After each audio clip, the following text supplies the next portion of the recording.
Bonjour à tous, c'est Gloria de Polyglotria. Ça y est, il est temps de parler de ce que j'avais promis dans ma vidéo sur les groupes de langue, les différents groupes de langue de la planète. Aujourd'hui, on va rentrer dans le détail avec le groupe de langue le plus répandu du monde, qui est le groupe indo-européen. Et on va le diviser avec les grandes catégories et je ferai des subdivisions de vidéos pour rentrer dans les détails. Alors, catégorie numéro 1, les langues latines. Dans les langues latines, vous avez à l'intérieur une multitude, donc on dit langues latines parce qu'elles sont en majorité descendantes du latin. En fait, il faut comprendre pour les langues indo-européennes, c'est un pourcentage et en fonction du nombre de pourcents, vous avez un nom qui apparaît. Bien sûr, chaque langue indo-européenne a des racines diverses et variées pour expliquer ces liens entre les unes et les autres, expliquer ces brassages, expliquer la transparence entre les mots, expliquer les différents accents. C'est pour ça que dans les langues latines, souvent vous allez penser peut-être italien, espagnol. Mais il n'y a pas que ça, il y a aussi toutes les langues qui ne sont pas forcément les langues dites nationales, mais les langues régionales. Donc on peut aussi citer le catalan, le corse, le galicien, le gascon, le latin qui se parle encore au Vatican, le portugais, le provençal, le romanche, le roumain, etc. Je peux rentrer dans les détails avec le napolitain, on peut rentrer dans les détails avec les langues régionales de la France, on peut rentrer dans les langues comme régionales du Portugal et de l'Espagne. Et bien sûr, dans le roumain, on n'oublie pas le roumain des Moldaves. Donc, et qui, avec quelques différences entre les deux langues. Donc, ça fait un groupe quand même où vous avez une dizaine de langues dites officielles, reconnues, mais à l'intérieur, n'oubliez pas les patois dialectes qui sont en perdition, mais qui existent. Et c'est l'un des groupes de langues les plus répandus, car l'espagnol se parle aussi aux pays d'Amérique latine, se parle aussi en Afrique avec la Guinée équatoriale, n'oublions pas, a laissé des traces aux Philippines avec les langues comme le cebuano et bien sûr la langue du tagalog. Et bien évidemment, dedans, on a le portugais qui a ses traces au Brésil, qui a ses traces dans des pays d'Afrique tels que l'Angola, Sao Tomé et Principe, Cabo Verde, le Mozambique et aussi sa trace en Asie avec l'Inde, avec la langue colchine et enfin avec Macao. Vous voyez, c'est pour ça que je rentre pas trop dans les détails. On fait une vidéo d'ensemble. Je rentrerai plus dans les détails plus tard. Enfin, numéro 2, on a langue germanique. Alors, quand je dis germanique, souvent, vous pensez dit germain, dit Germany, donc allemand. Mais il n'y a pas que ça. L'afrikaans, l'anglais, l'alsacien, le luxembourgeois, néerlandais, le yiddish. On inclut aussi les frères scandinaves, le danois, l'islandais, le norvégien et le suédois. Ces langues-là sont les langues germaniques puisqu'il y a un tronc commun par des ancêtres communs, l'ancien norsk, qui les relie et qui font qu'il y a une similitude assez frappante entre ces langues-là. Je mets aussi qu'il ne faut pas oublier dans les racines des Scandinaves qu'ils ont beaucoup de liens avec les langues ouraliques qui sont plus au nord comme la Laponie. Et pour les langues comme l'afrikaans, on a oublié de mentionner bien sûr le néerlandais et le flamand qui sont des langues reliées puisque ce sont toutes les trois sœurs, l'afrikaans étant la version modifiée du néerlandais par les sud-africains. On rentre numéro 3 dans les langues celtiques. Là, vous allez penser à tout ce qui est celte, peut-être vous pensez aux Irlandais. Donc il y a le breton, le gaélique et le gallois. Breton qui se parle encore et qui milite encore et qu'il ne faut pas qu'il meure. Le gaélique qui est parlé en seconde langue de l'Irlande mais qui est appris afin de ne pas disparaître. Et le gallois, alias le Welsh qui est au pays de Galles, donc parlé au Royaume-Uni dans cette zone du pays de Galles où vous avez encore quelques ressentissants de langue. On continue les langues slaves. Alors, qui dit slave, peut-être penser aux Sloves, comme Slovénie, Slovaquie. Voilà les moyens mémotechniques. Il y a bien sûr ces deux langues-là, slovaque, slovène, mais aussi biélorusse, le bulgare, le polonais, le russe, le serbo-croate, le tchèque, l'ukrainien, etc. Et les petits dialectes et patois qu'il y a dans la majorité des pays dont ces langues sont les plus parlées. Donc le slave, une langue d'un peuple, enfin d'une branche indo-européenne très intéressante où on peut aller plus loin avec les racines comme l'alphabet glagolitique. J'en parlerai en détail dans une prochaine vidéo. On parle après numéro 5 des langues baltes, le letton et le lituanien. Ou letton, on peut remplacer par Latvia. Si jamais vous m'entendez dire ça, c'est comme ça que en Lettonie, le peuple s'appelle Latvia.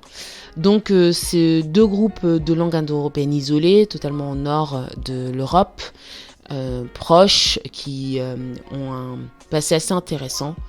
Langue fascinante à chanter, si vous avez l'occasion, j'en parlerai dans les vidéos quand je rentrerai en détail, mais très intéressante à regarder puisqu'elle garde, il y a des liens avec des langues indo-européennes, il y a des mots transparents, mais il y a une structure assez intéressante et dans la grammaire. Numéro 6, on rentre dans les langues indo-européennes. Donc, et on va les mettre, les langues indo-européennes isolées, je précise bien, car celles-ci ne rentrent dans aucune branche que vous connaissez de base. Une branche va aller vers l'Albanie, qui a deux petites branches, la langue Geg et la langue Tosque. Si jamais vous entendez la Toscane, eh ben, c'était un lien avec les Albanais, j'en parlerai dans une autre vidéo. Ensuite, on a l'Arménie, qui a sa propre branche. L'Arménie est une langue indo-européenne. Bien qu'elle ait son propre alphabet, bien qu'elle soit dans le Caucase, elle est une langue indo-européenne isolée. Elle a une multitude de traces avec une multitude de langues du monde. Un petit indice, pour dire comment ça va en Arménie, vous dites labas. Et quand vous dites comment ça va en Algérie, vous dites labès. Vous chercherez le lien. Est-ce qu'il y en a un? Je ne tease pas plus. Ensuite, on a le grec, qui a sa propre branche. Grec de Grèce, grec de Chypre. Donc bien évidemment le grec actuel qui est différent du grec ancien qui a permis qu'il y ait la Bible, qui a permis qu'il y ait une multitude de mots comme les mathématiques, les systèmes de planètes, etc.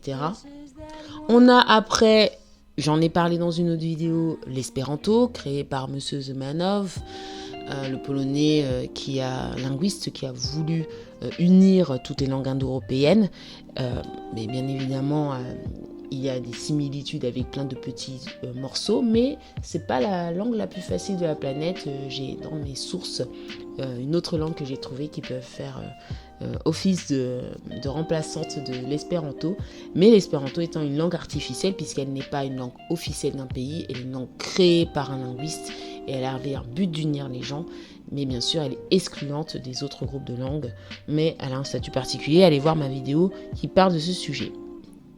Donc, 1, 2, 3, 4, 5, 6. On rentre dans le groupe des langues iraniennes ou aryennes.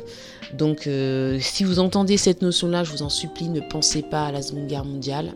Je vous en supplie, pensez plutôt à Iran. Arien et Iran, c'est la même racine. Et donc, dedans, il y a donc le persan qui est parlé en Iran, le balouche, le kurde, l'ossète, le pashto et les tadjiks. Quand vous entendez le Tadjikistan, les Tadjiks parlent une langue iranienne. Et je me dirais, mais tiens, mon petit tableau a oublié de parler du Dari. Le Dari qui est parlé en Afghanistan, qui est une langue aussi sœur des groupes iraniennes.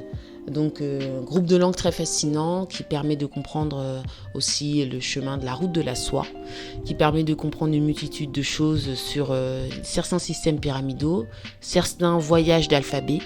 Donc, un groupe à étudier si jamais vous voulez rentrer dans les détails. Après, on passe au dernier groupe indo-européen, comme son nom l'indique, indo. Donc, on parle des langues indiques. Donc les langues du nord de l'Inde. Donc dès que vous entendez ces langues-là, elles ont tout un lien entre elles. Il y a l'assamé, le bengali, le gujarati, l'hindi, kashmiri, le konkani, le marathi, le népali, l'oriya, l'ourdou, le punjabi, le sindhi, le singhali.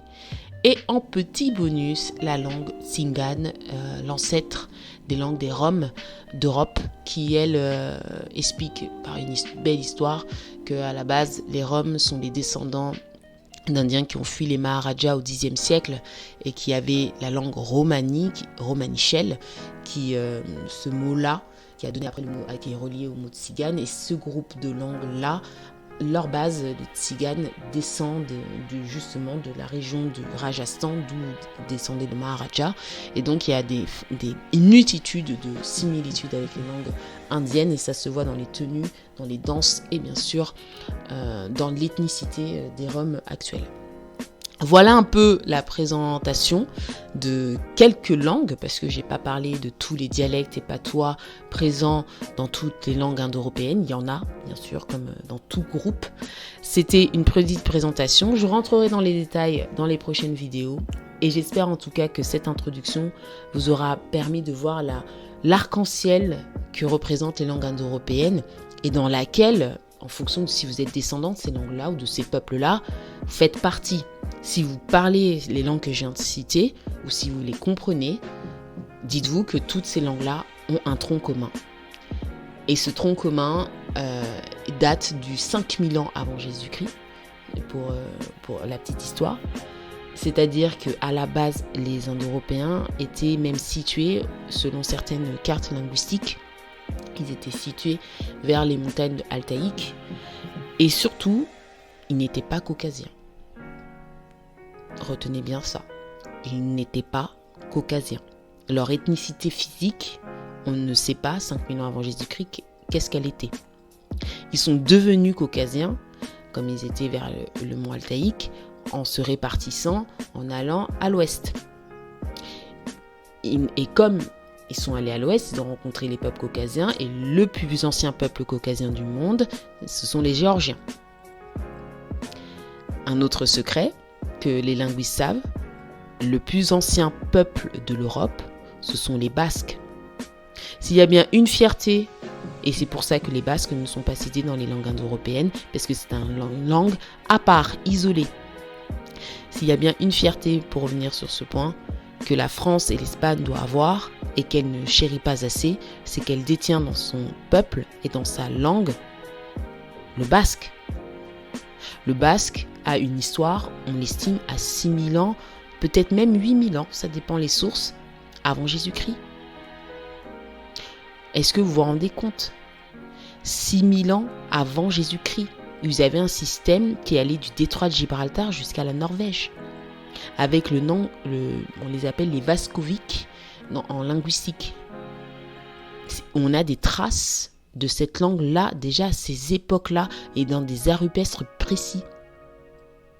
Et le basque, donc, a une histoire en tout, 6000 ans plus 2000 ans après, de 8000 ans d'existence. C'est immense. Ce n'est pas la plus vieille du monde, mais c'est la plus vieille d'Europe. Et une langue encore parlée, dansée, exprimée aujourd'hui. Mais on rentrera dans les détails dans une prochaine vidéo. C'était pour vous parvenir de la parenthèse que les Indo-Européens, les langues que nous parlons dans la majorité du monde, dû à une multitude d'histoires coloniales, etc., sont pas les plus vieux. Et surtout, leur expansion dans le monde entier, due à une multitude d'histoires coloniales, de royaumes, de peuples, de croisades, de mariages, etc., et le fait que nous avons des alphabets latins dans la majorité de notre planète, le fait que la langue la plus parlée, c'est une langue de ce groupe qui est l'anglais, n'oubliez pas que ce n'est pas le groupe le plus vieux, qu'il y a des peuples plus anciens, des peuples avec des cultures plus anciennes, et surtout des peuples qui parlaient de leur expansion dans d'autres alphabets et d'autres tests. Je vais m'arrêter là sur cette belle introduction. J'espère en tout cas qu'elle vous aura plu. N'oubliez pas de vous abonner pour de prochains contenus et podcasts et je vous dis à très très bientôt. Ciao ciao.